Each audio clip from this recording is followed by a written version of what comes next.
You're listening to the SHR Media Network.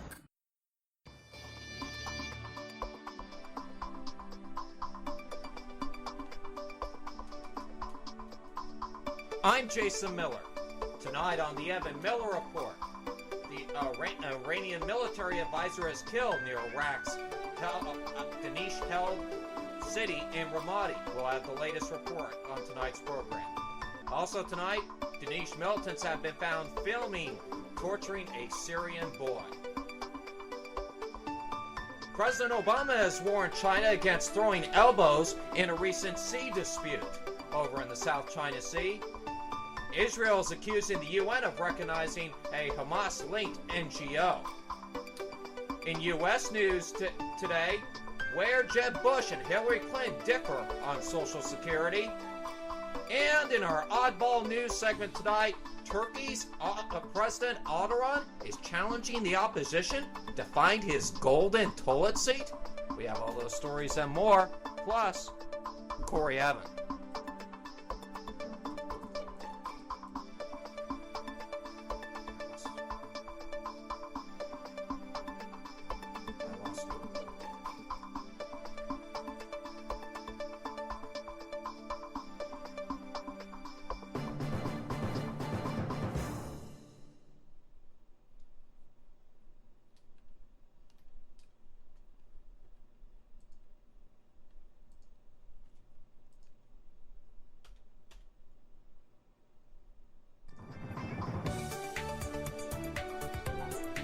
Live from Southern California, this is the Evan Miller Report. Jason Miller with news and politics, Corey Evan with business and entertainment. This is the Evan Miller Report on SHR Media. Here now, Jason Miller. And a very good evening. I apologize about our technical difficulties, ladies and gentlemen. Welcome to the Evan Miller Report for this Monday, June the 1st. 2015. I'm Jason Miller. Hopefully I can get Corey Evan here in a couple minutes as we're having a couple tech issues here in the studio tonight. I do apologize for that, ladies and gentlemen, as we try to get those fixed. Folks, I'd like to make an announcement regarding this future of this program on tonight's broadcast as we come on air tonight. The Evan Miller Report will be ending its affiliation with the SHR Media Network. Matter of fact, we will probably be going off the air completely this upcoming Thursday, June the 4th, after our 8 Eastern, 5 Pacific broadcast. It has been an honor bringing news to you on this program day in and day out for the past year and a half, 2 years, whether you were part of our audience originally on the Los Angeles station we were originally on, or Blog Talk Radio when we were affiliated with them. Corey and I speak partially for Corey, and hopefully we can get to him in just a moment. I've been honored to bring you the news day in and day out, whether it has to do anything doing nationally or internationally. It's been an honor bringing you the news. So from the bottom of my heart, at least, and I know it's probably from Corey's heart too, we thank you for listening to us night in and night out here on the Evan Miller Report. And of course, we'll keep you up to date on when we will officially be going on the air through the rest of this week's programs, up until Thursday's final program. All right, folks, now on to the news, hopefully, here, as we try to get these technical glitches fixed up here. Again, I apologize, ladies and gentlemen. Sometimes technology sometimes doesn't work its best. So, okay. We start off tonight over in Iran this evening, where an Iranian officer has been killed near the Iraqi city of Ramadi while advising Iraqi forces on how to recapture it from Danish. State media reported today Jazim Nouri, who had served as a military advisor in Syria, was also killed on Thursday. Iran's official IRNA news agency has reported. Political and military advisors joined family members for a memorial service in Avashaz in southwestern Iran on Sunday ahead of his burial on Monday. A seasoned 1988 to 88 Iraq war commander, Nouri was a military advisor to share his experience with resistance fighters in Iraq, according to the city's Friday prayer leader, Qasem Qasi, who told mourners today. Shiite Iran has provided weapons and military advisors to both Iraq and Syria, but denies it has deployed any combat troops.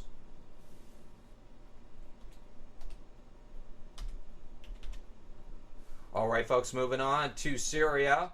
In a related story, a graphic mobile phone video has been obtained by the BBC and appears to show militants from Daesh torturing a 14-year-old Syrian boy. The footage, filmed by a defector from the jihadist group, shows the boy being beaten while he hangs by his wrist. The UN has accused Daesh and other armed groups in Syria and Iraq of torturing and killing children. Children have also been recruited, trained, and used on the battlefield. Another teenager told the BBC how he fought and killed for the Al-Qaeda-linked al-Nusra Front at the age of just 15, and that when he switched to the Daesh, he found 13-year-olds being indoctrinated.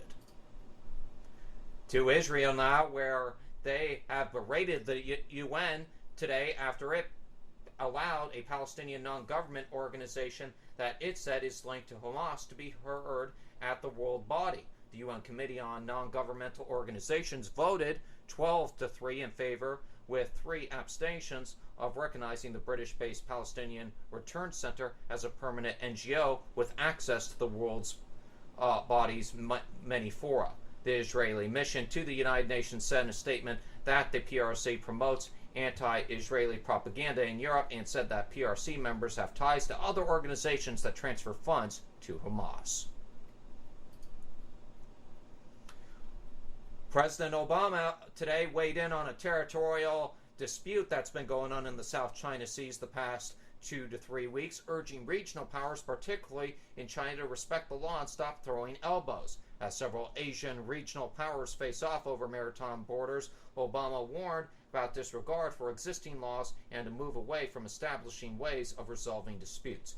If you start losing that approach and suddenly conflicts arise and claims are made based on how big the country is or how powerful its navy is instead of based on law, then I think Asia will be less prosperous on the Pacific region, will be less prosperous, he said. The U.S. does not hold any territorial claims in the South China Sea, Obama added, but as a Pacific power, Washington has vocally called on China and other nations to end reclamation. According to the Department of Defense, a ship, the USS Ross, has been made several close passes in recent days by Russian warplanes. The U.S. Navy released video on Monday of a Russian plane passing as close as 500 meters to the USS Ross. The crew of the ship acted provocatively and aggressively, which concerned the operators of monitoring stations and ships of the Black Sea Fleet, according to a military source quoted by Russian state media. An Su-24 attack aircraft demonstrated to the American true readiness to harshly prevent a violation of the frontier and to defend the interests of the country, according to officials. According to Pentagon spokesperson Colonel Steve Warren, he said on Monday that the Russian planes were not armed with weapons and the USS Ross maintained its course. The ship's deployment at the Black Sea has been publicly announced, the Pentagon added. Secretary of State John Kerry will continue to be heading home Monday to Boston from Geneva, Switzerland, for a surgery on his broken leg that he received over the weekend. This, as U.S. officials insisted that his injury will not hinder his participation in nuclear negotiations with Iran. With an end of June deadline for an Iranian deal fast approaching, 71-year-old Kerry left Geneva aboard a U.S. military plane accompanied by his orthopedic surgeon and additional medical personnel. Officials said Burke is expected in the coming days to perform surgery on Kerry's right femur. All right, folks, we're going to go ahead and take a short break, and when we come back on the program, hopefully we'll have Corey Evan back, and he'll give us some of the national news of the day. You're listening to the Evan Miller Report. We'll be right back.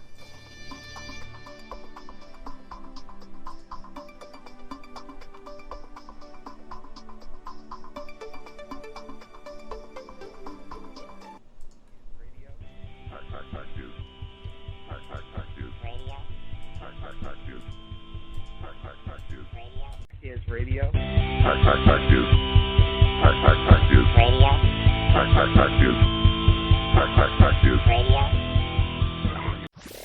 Conservative media done right. You're listening to the SHR Media Network. How you doing? John Grant here. When I'm not slaving over a hot microphone on the 405radio.com Saturdays at 10 a.m. Eastern, I check out Sean and Clint here at Sackheads Radio.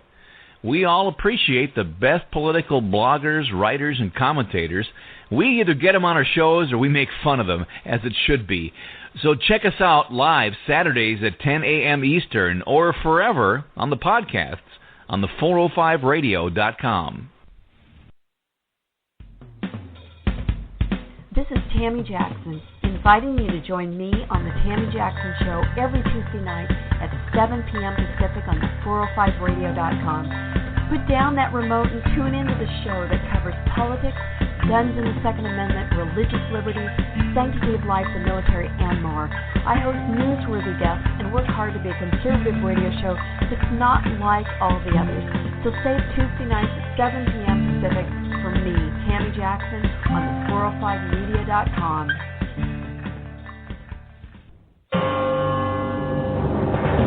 Hello, I'm Paul, a student at Hillsdale College.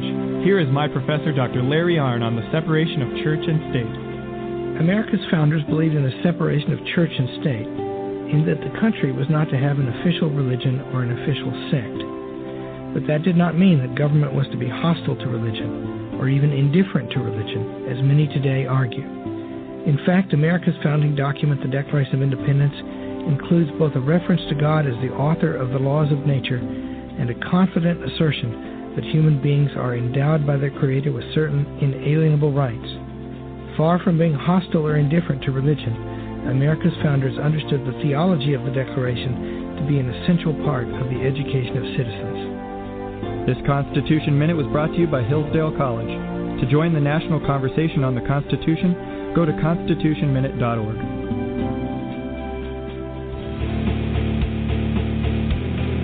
Hi, this is Rooster from Outcry Radio. Catch me here on Blog Talk Radio every Saturday night at 11 p.m. Eastern Standard Time, or follow my blog. Now, back to the Sackheads. Conservative media done right. You're listening to the SHR Media Network. Here's radio.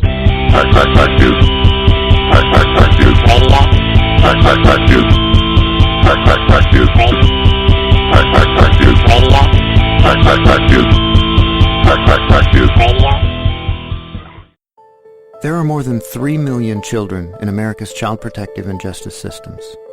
Kids who've been abused, neglected, or traumatized. Kids who've begun to act out. The worst situations you can imagine. They've been told repeatedly they're worthless, messed up, or written off completely as a lost cause. For their safety and others, some of these children have to be removed from their homes, separated from their families. They're at the mercy of an overwhelmed system. Every 38 minutes, another troubled child is referred to Youth Villages. Youth Villages believes that no child is a lost cause, not a single one, because a stable, loving family can help any child succeed. And we have an 80% overall success rate that proves doing whatever it takes for children is the only thing that works. If you agree, find out how you can help at youthvillages.org. Every single one of his medical bills, everything is just all taken care of. We have phenomenal research, outstanding clinical care, and the generosity of public, which allow us to treat patients regardless of what it takes. At St. Jude, families never receive a bill for treatment, travel, housing, or food, because the only thing a family should worry about is helping their child live. Because of you. Gracias a ti. Because of you. There is St. Jude.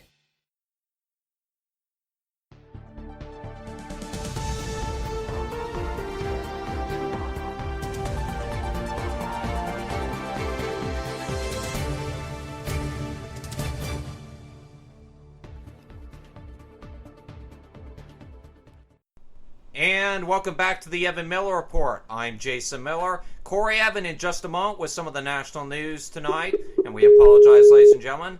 We had a slight software failure tonight here on the program. I believe we do have Corey Evan back, and here he is now with the national news. Corey, take it away. National news it is. Thank you as always, Jake. Hang on. Now my phone's having troubles. It goes back and forth. So we'll go straight into national news. And this one out of Utah. Forgive me for going a little Mormon with this first story, but it is close to my heart, so bear with me. A top Mormon leader has died from cancer. L. Tom Perry, the second most senior member of the high-level Mormon governing body called the Quorum of the 12 Apostles, has died from cancer. He was 92 years old. He was surrounded by his family at his Salt Lake City home, according to church spokesman Eric Hawkins. Perry was diagnosed with cancer in late April after being hospitalized with breathing trouble. He began receiving radiation treatment and briefly returned to work as a member of the Quorum of the 12 Apostles, a group modeled after Jesus Christ's apostles that serves under the church president and his two counselors. On May 29th, church officials announced that the cancer had spread aggressively, reaching Perry's lungs. Perry was the oldest member of the church's top 15 leaders and was the Quorum's second most senior member. He wrote a book in the mid-90s titled Living with Enthusiasm. Perry spoke regularly at church conferences and was one of 4 leaders to meet with President Obama during his recent Utah trip. Governor Gary Herbert said in a statement, quote, "Elder Perry was a great man, a friend, and a tremendous leader. His friendly smile and optimism always encouraged everyone he met, including me, to try a little harder, to stand a little taller, and to be a little better," unquote. Perry was in attendance when Mormon leaders and state lawmakers introduced a landmark bill in March that bars discrimination against gay and transgender people while protecting the rights of religious groups and individuals. Perry was greeted warmly by LGBT advocates that day, but he drew their rebuke in early April when he spoke at a semi-annual church gathering in Salt Lake City about the faith being a leading advocate for traditional families and opposing counterfeit and alternative lifestyles. A replacement will be chosen by the Church of Jesus Christ of Latter-day Saints President Thomas S. Monson, considered the religion's prophet. Members of the faith believe those decisions are guided by inspiration from God. Some past quorum members have been moved up from another governing body, the Quorum of the 70, while others have come from leadership posts at church-run universities. Perry dealt with hardship during his midlife years. His first wife, with whom he had 3 children, died in 74, and their daughter died in 83. And as a church leader, Perry became known for his affability and optimism and for being unpretentious, characteristics that I wish more people in this world would learn. And another story from Fox News, this one involving a cattle drive. Threatening floodwaters in Texas prompted the rescue of at least 200 cattle Sunday as cowboys and law enforcement led the herd on a 9-mile journey described by residents as a once-in-a-lifetime spectacle. In Liberty County outside of Houston, the animals were stranded for days on the 50-acre piece of land in the Liberty Bell Ranch that had become a shrinking island as the Trinity River flooded. More than 10 inches of rain has fallen during the last month over eastern Texas, with some areas receiving up to 20 inches, according to KHOU. So local rancher Pat Hensey rounded up 150 cowboys, airboaters, volunteers, and police officers to assist in a rescue effort that began Sunday morning, the Houston Chronicle reports. The cows were urged through water, and calves that couldn't swim were put on boats and carried to land. Some of the cattle drowned in deeper waters, although officials did not have an estimate as to how many.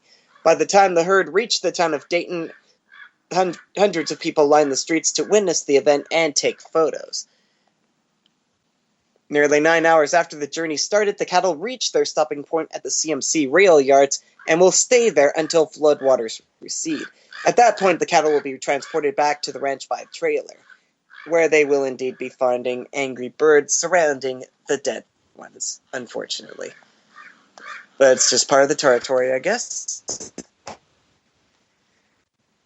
Moving on to Los Angeles, according to ABC News, we've got a downed driver on the run, ladies and gentlemen. A car slammed into the wall of a terminal at LA International Airport, or LAX, on Sunday, striking and critically injuring a 9-year-old who was on the sidewalk, authorities said.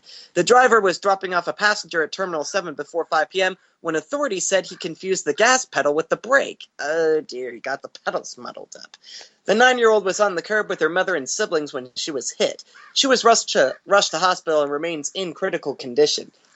The driver and passenger both sustained non-life-threatening injuries. Following the accident, the car ended up deep in a supply room just above a stairwell. Authorities shut down lanes of traffic near the terminal for hours as crews rushed to the scene. No airport operations were affected. The investigation into the crash is still ongoing. So there you are, ladies and gentlemen. Be familiar with where your gas and your brake are. Don't get those all muddled up. And finally, one from CNN to wrap up our national news. And this one has a little something to do with El Nino, if CNN would give me that. Thank you. Sorry, I'm having a little bit of trouble with this thing. It's being an angry bird. There we are. The Atlantic season, which started Monday, probably will produce 6 to 11 named storms, according to forecasters with the NOAA. 3 to 6 of them could become hurricanes, the center predicted.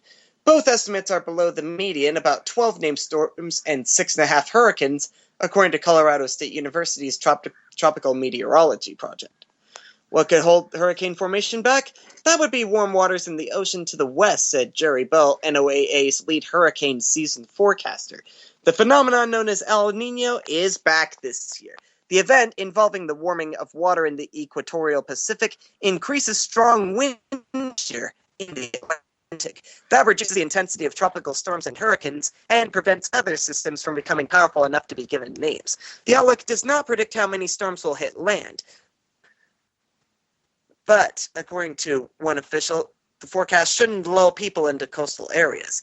NOAA pointed to 1992's Hurricane Andrew, which was one of only 7 named Atlantic storms that year. It devastated southern Florida, killing at least 26 people and causing $26.5 billion in damage. The Atlantic hurricane season runs through November 30th. The region includes the Caribbean, the Gulf of Mexico, and the North Atlantic. Last season produced 8 named storms and 6 hurricanes. The East Pacific Hurricane Outlook calls for an above-average season, 15 to 22 named storms, with 7 to 12 hurricanes, the Climate Prediction Center said. It's rare for an Eastern Pacific hurricane to affect the U.S. mainland, though some do have an influence on Hawaii. So stay with us. We will keep an eye on El Nino as long as we are still on the air, and then we will delegate it to whoever's still on the air once we take off. So how about that, Jay? For El Nino, we may have fewer storms, but it shouldn't lull people into a false sense of security. No, certainly not, Corey. Indeed, of course, we'll have a weather forecast at the end for the weather in your area from the BBC Met Office, at least up until Thursday, ladies and gentlemen. And, ladies and gentlemen, as I stated at the beginning of the broadcast, we will be off the air on Thursday. And, Corey, I'd like to just take a moment and thank you for what you have contributed to this program day in and day out, whether it's your national news headlines, contributing with market reports, and, of course, your signature segments of Lawsuits Across American Entertainment. So it's been a pleasure to do this, and I'm going to start scouting out networks to send our demo reels to, because I hope to bring this back someday. Hopefully, we'll be able to make a living off of it this time. Absolutely right. Looking forward to that. All right, I don't have our closing bell today. It got dinged up in the wash. So what's our market numbers look like today? Oh man, you forgot to empty your pockets again. Don't worry, I've done that before. That's how ink got all over some of my white shirts. But never mind. The Dow is up 29 points at 18,040. The Nasdaq following suit up 12 points at 5082. And the S&P 500 up 4 points at 2111. So, pretty good day considering they only had a very low volume compared to the average. It's usually up to 100 somewhat million shares. Today, only 85.5 million got traded. But never mind, it was still okay for a Monday. And our first Market Watch story comes to us from Spain and Italy. Apparently, they're leading the pack right now as far as trying to get things back up and going economy-wise. Spain and Italy led a pickup in Eurozone manufacturing activity during May, while German consumer prices rose at the fastest rate in 8 months as the European Central Bank's new stimulus program appeared to yield early results. The ECB launched a program of quantitative easing on March 9th to buy more than 1 trillion euros, that's about $1.07 trillion, of bonds using newly created money by September 2016. Its main goal is to lift the inflation rate to just under 2%. The program appears to have had an immediate impact. Figures released by Germany's Statistics Agency today showed May consumer prices were 0.7% higher than a year earlier, the largest increase since last October. That follows the release of figures from Italy and Belgium late last week that showed similar pickups in inflation, while in Spain the fall in prices has eased.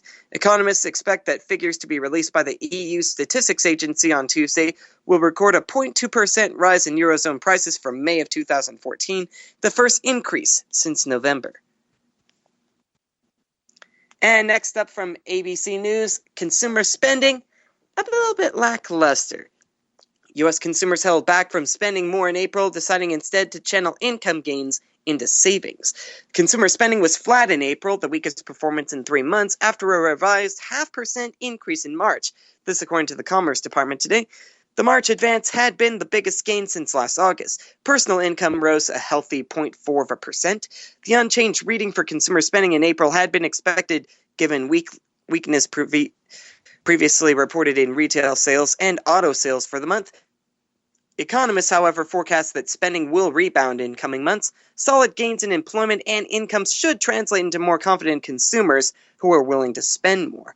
With income growing and spending flat, the personal saving rate jumped to 5.6% of after-tax incomes, the second highest level since December 2012. And oh dear, a little bit of trouble up north of the border, eh? This according to BBC. What's going on up north in the border? Yeah, a Canadian court has ordered 3 tobacco companies to pay 15.5 billion Canadian dollars, that's 12 billion of our dollars, the largest award for damages in the country's history, eh? The plaintiffs were Quebec smokers who said the firms failed to warn them of health risks associated with smoking. Well, I could have told you that. Imperial Tobacco, Rothmans, Benson & Hedges, and JTI McDonald vowed to appeal against the decision. Of course they do. Tobacco companies will never let themselves go. The class action suits were filed in 1998, but only recently went to trial. Wow. 2 decades of bureaucracy. The firms argued that Canadians have had a high awareness of smoking health risks since the 50s, but the plaintiffs argued that the companies did not properly warn the customers and failed in their general duty not to cause injury to another person, according to the Quebec Superior Court decision. They represent nearly 1 million smokers who are unable to quit or who suffer from throat or lung cancer or emphysema. Not to cause injury to another person. Well, if you smoke, you're causing yourself injury, but I suppose it is on the tobacco companies as well to warn you, hey, our product causes cancer. Beware. Really? It took how many years Indeed, for them to figure that of course, out? 17 years. I mean, I figured it out from the get-go that I never wanted to smoke, even though my dad did. Well, you learned positive. You learned a lesson courtesy of your parents. Unfortunately, that's the way you learned. But hey, at least you learned, and you're not smoking. Not to say, ladies and gentlemen, you can smoke if you want to, but as Corey Evans said, it's your health. You do what you want. It's your lungs, and you're the one who wants to be responsible for it. That's your life. You do with what you want with it. That's why America is free to do most of what we want, except, of course, the big ones out there, like thou shalt not murder as being one of them inside of our laws. But other than that, we live still, I believe, on the freest nation on the earth. Yes. All right. Corey Evan, that's him with the business news. Thank you very much for that. And Corey is going to stick with me right here because we're going to do one final segment of what we like to call here on the Evan Miller Report, Oddball News. Yes, Oddball News. And we first start out tonight's Oddball News over in Turkey, where their president, Tayyip Erdogan, has vowed to resign if the leader of the main opposition party can't find a, quote, single golden toilet seat in his vast new palace. Get this, ladies and gentlemen, a golden toilet seat. Can I get a toilet flush anytime, ladies and gentlemen? Cargill of the Republicans People's Party, or CHP, has repeatedly criticized Oregon's proficiency in campaign speeches ahead of a June 7th parliamentary election. Gentlemen in Accra, palaces have been built for you, planes bought, Mercedes cars purchased, golden seats have been bought. That's how you use the toilet? Cargill said at a rally in the Argentina of Ishmore on this past Saturday. Oregon, who moved into the controversial new 1,000-room palace complex after winning the presidential election last August, then challenged Carter to prove his assertion. He said, quote, "I invite him to come please and take a tour. I wonder if he will be able to find such a golden toilet seat in any of these washrooms. If he finds it, I will resign from my presidency." Well, you know what? This is my opinion, and don't usually take sides in these type of matters, but I think the president's wearing the toilet seat around his neck. You might be right about that. Yes. I'm just saying, ladies and gentlemen, you can be the judge of that following story right there. All right, over to Germany now, where police in rural northeastern Germany rushed out to track down a reported mob of up to 15 people. They were armed with knives and sticks. Oh my, they're going to burn the city down. No, of course not. Instead, they found a group of asparagus harvesters. Police in the town of Ludquist said a man called their emergency number Saturday to report have seen 10 to 15 people armed with those knives and sticks on a local road. Within minutes, 6 police cars were on their way to the scene. Officers quickly discovered, however, that the group was asparagus harvesters walking along the road with their work tools as they went to take a lunch break. Well, ladies and gentlemen, I think they might have lost the appetite for their lunch unless they were biting into their asparagus and screaming in German, "Oh, Bob, sing it!" I think that's the same in just about any language, unless they have a local way of saying Bob or Robert. Roberto Sachet. Aye, that's the way, indeed. All right, finally, in oddball news in New Mexico, at least that's my final one before Corey wraps it up tonight. It's been decades since O'Keefla Kirkler lost her wedding rings, but she'll be wearing the treasured jewelry for her 64th wedding anniversary. She said, quote, "It feels like we're getting married again," said her 83-year-old husband, Robert Kirker. "It's unbelievable to be wearing them," O'Keefler said. "They have been gone for so long, it's wonderful to have them back." She believed the rings tumbled out of her pocket in the 1960s while she was living in Grand County village of Santa Clara in New Mexico, reports the La Crosse Sun News. If they were unearthed in a yard there years ago and have made their way finally back to her thanks to an observant yard worker.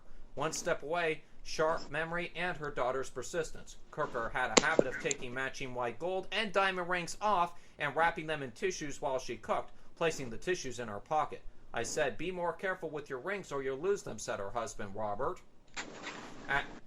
And then she lost them. She remembered having them in her pocket at church and suspected they had fallen near the home of Romeo Gutierrez, where the couple always parked before celebrating Sunday Mass at the time. In a panic, Kirker went to the Gutierrez house and began searching in the dirt. Miss Gutierrez then came up to her and said, "What are you doing, Miss Kirker?" Robert told her that she lost the wedding rings, and Mrs. Gutierrez said, "Well, good luck. I hope you find them." She never did, and then she never replaced the rings. It ended up being that yard worker, Salas, found that box back in April. "It puzzled me because I knew they weren't my mom's rings," she said. "So I got on the phone and I called my mom and asked her about the rings. Said those rings belonged to O'Keefla Kirkler." She then passed on the box to Kirkler's daughter-in-law, who worked at a local grocery store. The bewildered daughter-in-law knew nothing about the rings and then called the older couple. Yeah, so Corey Evan, remember when you're gardening, be careful what you pick up because it may end up being valuable. Oh, man, yes, that's absolutely right. And I'll be certain to let Jennifer know if I find anything of hers in the rose bed. Absolutely. What you got to close us out in tonight's Oddball News? I've got a worker at Japan's Tokyo station getting an unpleasant shock after opening an abandoned suitcase that no one had claimed for a month. The decomposing body of an elderly woman inside. Ooh. Yeah, I know. Shocking to say the least. The Tokyo Metropolitan Police, according to Fox News, said the corpse was found Sunday in a suitcase in a temporary storage area at Tokyo's main train station. Japanese media reports said the body was of an elderly woman who stood 4 feet 7. Police are trying to establish her identity. The bright yellow suitcase was left in an unlocked coin locker on April 26th, according to media reports. It measures 28 by 20 by 10 inches. Nothing unusual was observed about the suitcase, no odor or anything, said Junichi Omoto, a spokesman for regional train company JR East. He said, quote, "We were surprised and horrified." I bet he was. It is normal practice to hold abandoned luggage for a month to see if anyone would claim it. Major Japanese train stations have banks of lockers for travelers to store items temporarily. But it's just an unfortunate situation. That's exactly where she ended up. And one last one before I toss over to Jay for the DC news. This one from the Christian Science Monitor, and unfortunately, this is one thing that I can strike off of the list of things to do with Jennifer, because apparently you can't do it anymore. Lovers in Paris, beware. City authorities are taking down thousands of padlocks affixed to the famed Pont d'Art bridge. The city says the locks, usually hung by couples to express eternal love, are causing long-term damage to Paris heritage sites. Last summer, a chunk of fencing fell off under their weight. Authorities began dismantling the metal grills along the side of the bridge Monday and plan to remove 45 tons of padlocks in all. Some residents had campaigned against the locks, which started appearing about a decade ago and now covered sites across the French capital.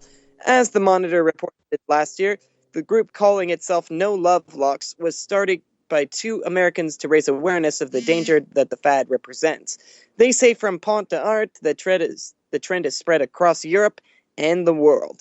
There are locks on the Eiffel Tower and the Brooklyn Bridge and other landmarks across the world. And unfortunately, now that they're taking down those locks from the Pont d'Art Bridge, now I'm going to have to find another place for me and the Genster to put our padlock of eternal love. I got the perfect place for you. Where? Well, it's not the Golden Gate Bridge and it's not the Brooklyn Bridge, but it's here in California. Coronado? The Coronado Bay Bridge. Congratulations, sir. You just won yourself one Squidward dollar. And that, ladies and gentlemen, concludes tonight's segment, as we like to call it, Adbonush. Yes.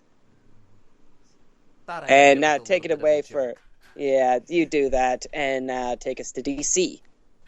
Yes, I will certainly do that. Thank you very much, Corey. And we'll be brief in tonight's DC news. Lockheed Martin Corp's F-35 fighter jet will drop weapons and take part in a major U.S. military exercise this week for the first time. Another milestone for the Pentagon's largest weapons program. According to Air Force officials today, the exercise, called Green Flag West, tests the U.S. military's ability to engage in the air to surface conflicts and helps get ground troops who pinpoint potential airstrikes ready for combat. Several F-35A model jets, along with the host of other warplanes and weapons, will participate in those exercises. General Carstell, commander of the Air Force Combat Command, it is Lockheed, not Lockheed, with a space in there. Thank you very much for that correction. All right. Meanwhile, General Carsey told Reuters and ITN that exercises were an important way to expose weapons and pilots to a more real-world battle scenarios. And we'll post that full story up on our Facebook page, facebook.com/The Evan Miller Report, for your full viewing pleasure through Thursday. All right, on to what we like to call here in the old Evan Miller Report newsroom. It's time to talk a little Jeb, the Common Core Bush. Oh boy, let's roast this guy. Yes, let's go get him. Jeb Bush said on Sunday he's in favor of raising the retirement age for Social Security as a way to ensure the program's fiscal health. Appearing on CBS's Face the Nudist, former Florida Governor Bush had told newsman Bob Schieffer that the current basic retirement age of 65 needs to go to 68 or 70. He said, quote, "I think it needs to be phased in more over an extended period of time," Bush told Mr. Schieffer, who then retired himself following the broadcast. By coming out of retirement age, Bush joins fellow GOP presidential hopefuls like New Jersey Governor Chris Christie and Senator Marco Rubio of Florida, who proposed similar increases as part of a larger Social Security plans. Right now it's 65 for those born in 1938 under current law. It rises gradually to 67 for those born in 1960 or later, and early retirement at 62 is still an option for all as things now stand, but the percentage of full benefits for recipients is gradually being reduced.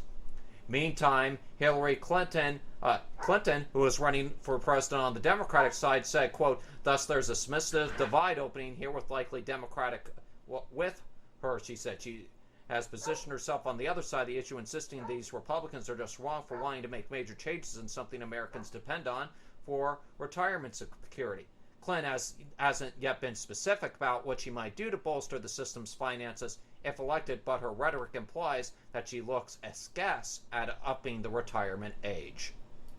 And finally, to wrap up tonight's political news, and D.C. news for that matters, Congressman Mike Coffman announced today that he was not going to run for the U.S. Senate next year, depriving Republicans of what many have viewed as their top candidate to try to unseat incumbent Democratic Senator Michael Bennet. Coffman said he will instead run for re-election in his congressional district in Denver, Colorado's southeastern suburbs, which is evenly divided between Democrats, Republicans, and Independents. That made him a target of Democrats in the past two elections, but his continued victories, including a commanding 9-point re-election last year, led national Republicans to lean on him heavily to challenge Bennet.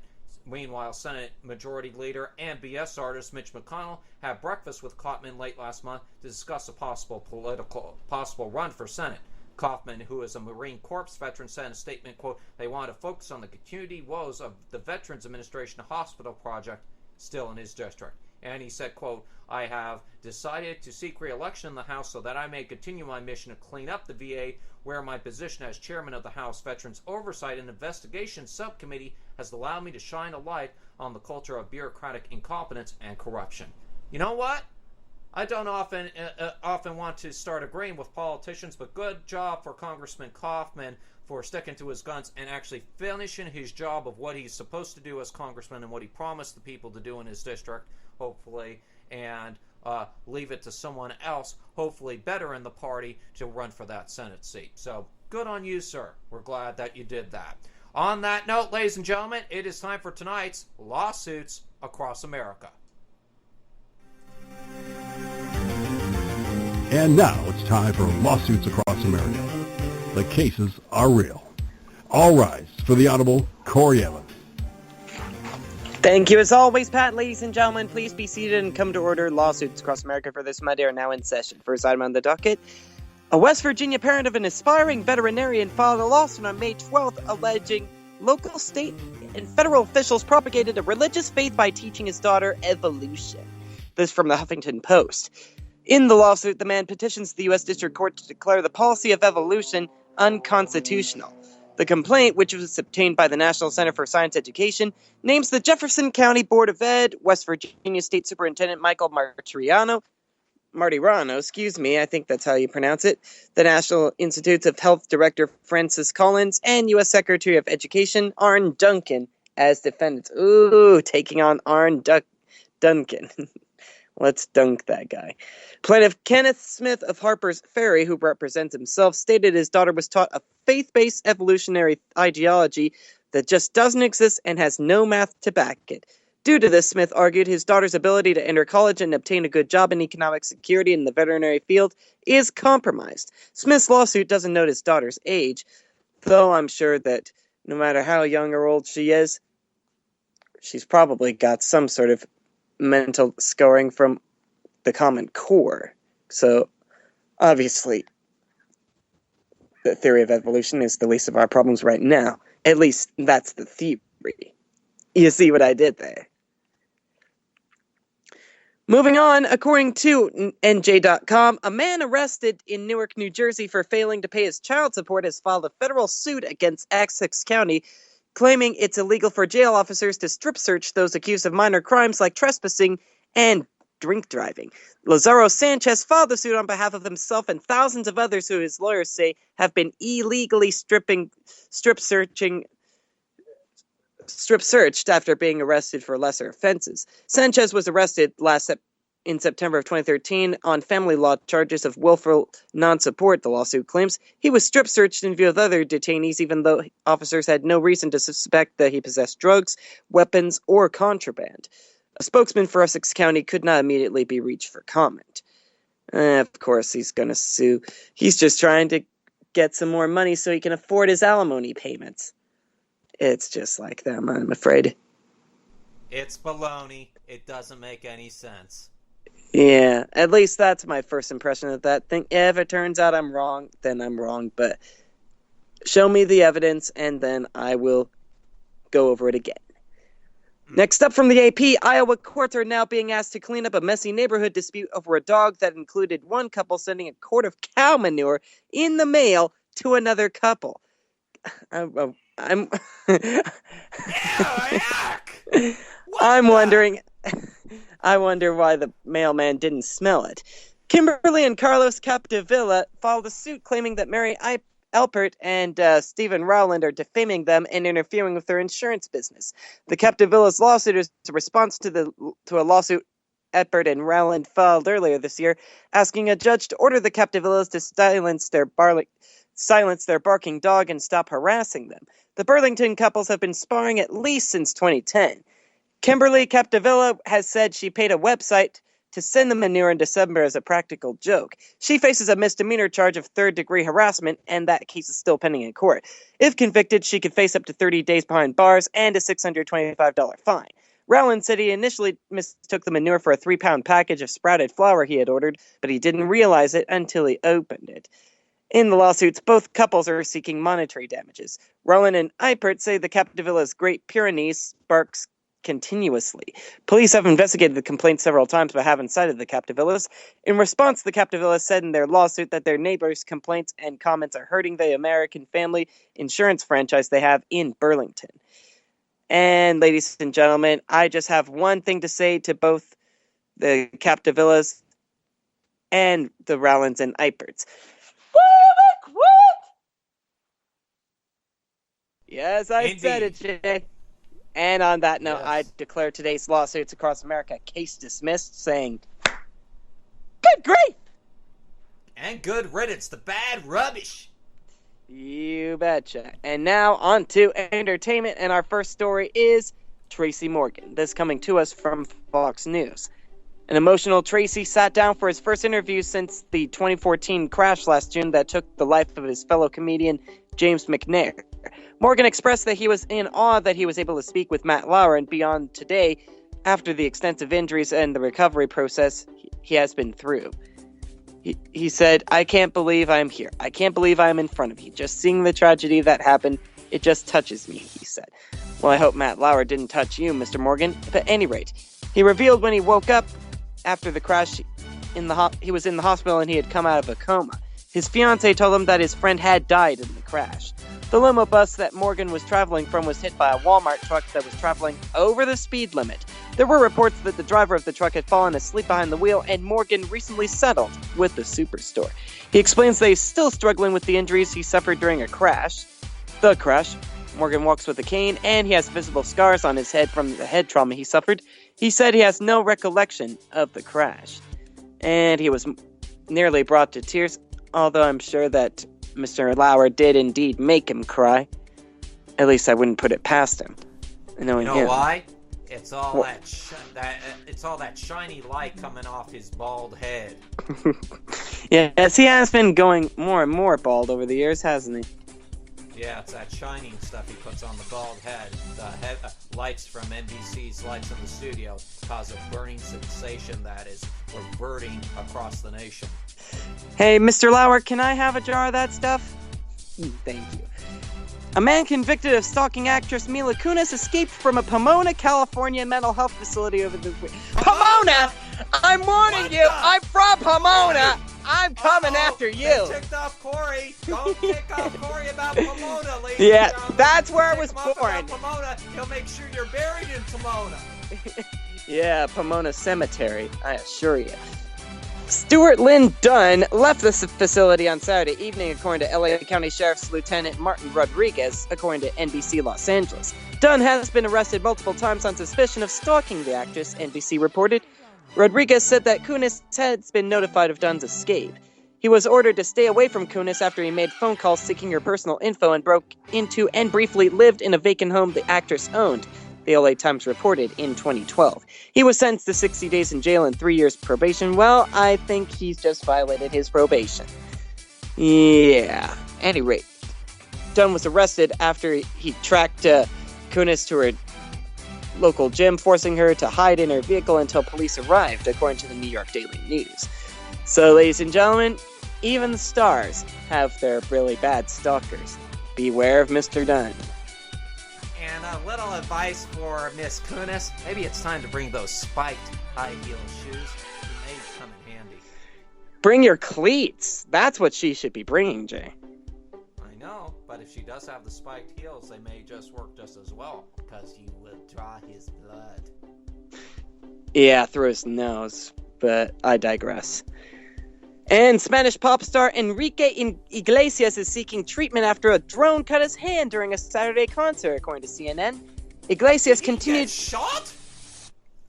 Probably sliced by the blades of the drone, you know, those things that keep it afloat.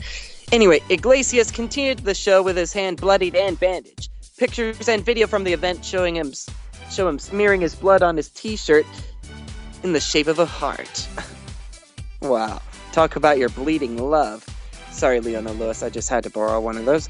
The mishap occurred in front of some 12,000 people in Tijuana as part of Iglesias' Sex and Love World Tour. Now I see what he did there. A flying drone is used during shows to get crowd shots, apparently. Iglesias is known to grab the drone and turn it on himself and the audience to give a point of view shot, according to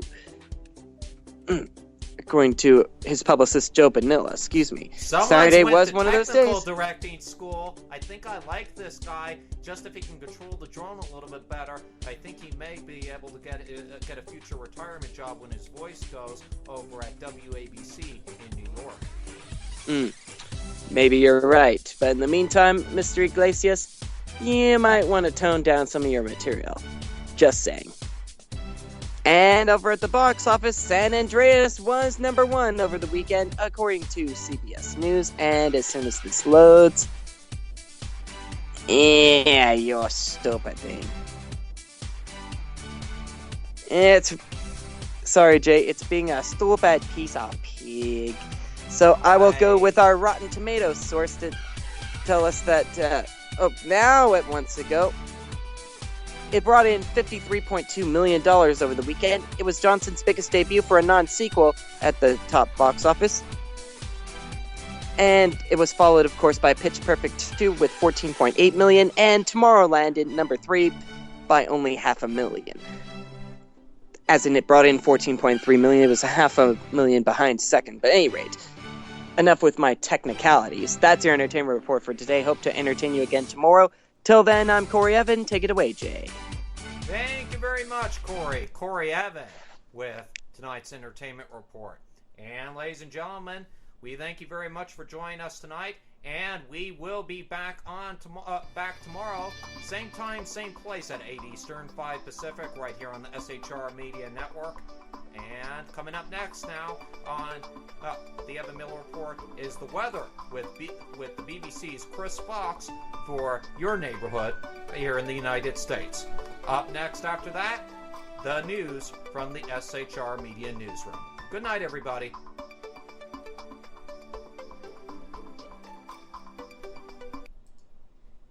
Let's take a look at the weather forecast across the United States over the next few days. And first of all, the satellite picture shows a band of thundery rain working into eastern areas. The amount of rain you see from place to place has varied significantly, but some wet weather there.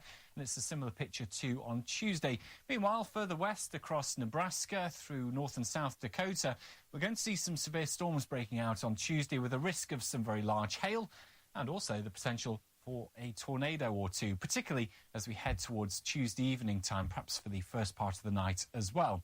Looking at the weather picture for the Pacific Northwest, it's a different story. It's relatively cool. We've got a band of rain working through. Then the skies will turn a little brighter as we head through the latter stages of Tuesday afternoon. Some sunshine coming through across California, but temperatures around 23 for Los Angeles. Still pretty hot, though, Further east in Arizona, Phoenix up to 108 Fahrenheit or so. Quite a cool breeze for New York with the risk of some of that thundery rain. And thunderstorms stretch down the eastern seaboard across Carolina, where it will be pretty heavy. Both North and South Carolina could see some of those downpours, and also the Florida Peninsula in particular. Now the forecast for the next few days, it stays on the cool side in New York. Temperatures here around 63 Fahrenheit, but not feeling particularly humid. It'll be that bit more humid further south in Atlanta with the risk of some thundery showers. Los Angeles, fine and dry with some sunshine. Rain clearing the Pacific Northwest, but still 1 or 2 showers. Conservative media done right. You're listening to the SHR Media Network.